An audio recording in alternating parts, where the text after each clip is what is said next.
네, 이번에는 전남 지역 곳곳의 소식 깊이 있게 알아보는 네트워크 연결 순서입니다. 먼저 순천방송국으로 가보겠습니다.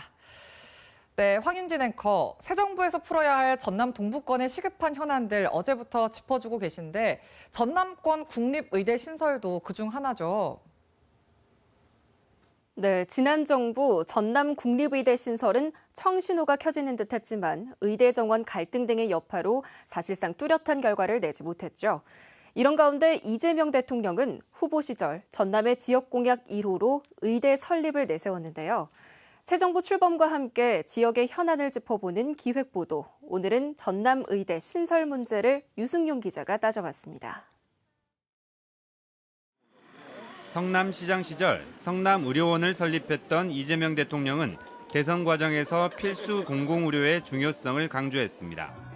그 연장선에서 의대 없는 지역에 의대 신설을 약속했고 전남 광역 공약 1호도 공공의대 설립을 내세웠습니다. 지역별 공약에도 목포대와 순천대 통합의대를 포함했습니다.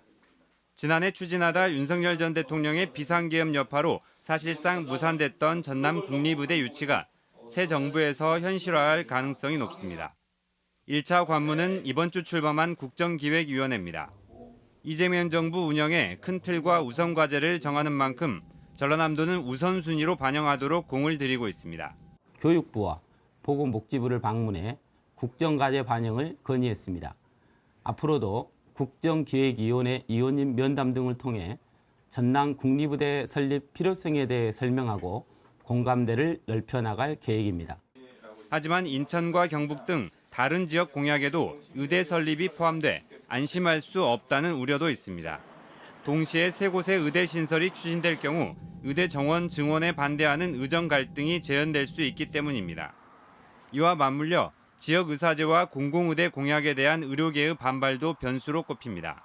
국립의대 설립까지 포함된 포괄된 개념으로 공공의대를 썼고 그래서 그 밑에 자세하게 의과대학 없는 곳은 의과대 설립이라고 별도 한 번 더 표시를 해놨기 때문에 큰 걱정 없다. 정부와 의료계 등이 의료 갈등 해결을 위한 첫 단추로 의료 인력 수급 추계위를 꾸린 상황. 전남 의대 신설 논의는 좀 더 시간이 필요하다는 지적도 나옵니다. 이런 가운데 27학년도 개교를 목표로 통합의대 설립 준비 활동을 이어간다는 전남도와 순천대, 목포대의 대응이 가시적 성과로 이어질지 주목됩니다. KBS 뉴스 유승용입니다. 전라남도의회가 2026 여수세계 선박람회 성공개최 지원을 위한 특별위원회를 출범시켰습니다. 이번 특별위원회는 여수세계 선박람회 성공개최를 위한 행정과 재정적 지원을 위해 구성됐으며 오는 12월 4일까지 활동할 계획입니다. 한편 위원장에는 여수지역구의 서대현 의원이, 부위원장에는 비례 김화신 의원이 선출됐으며 위원회는 모두 11명의 도의원이 참여합니다. 순천시 도심과 순천만 습지를 연결하는 생태거리 교량교가 왕복 4차로 다리로 새롭게 개통합니다. 순천시는 1967년에 개통한 기존 노후 다리를 대신해 다리폭을 8.5m에서 25m로 확장하고 안정성과 내구성을 높인 1등교로 신설해 최대 43톤급 차량 통행이 가능하며 이사천의 유수 흐름을 고려해 기존 11개 교각을 2개로 줄였다고 밝혔습니다. 순천시는 교량교 개통을 시작으로 도사동의 순천만 습지 진입로 왕복 4차선 확장 공사도 지속적으로 추진할 계획입니다.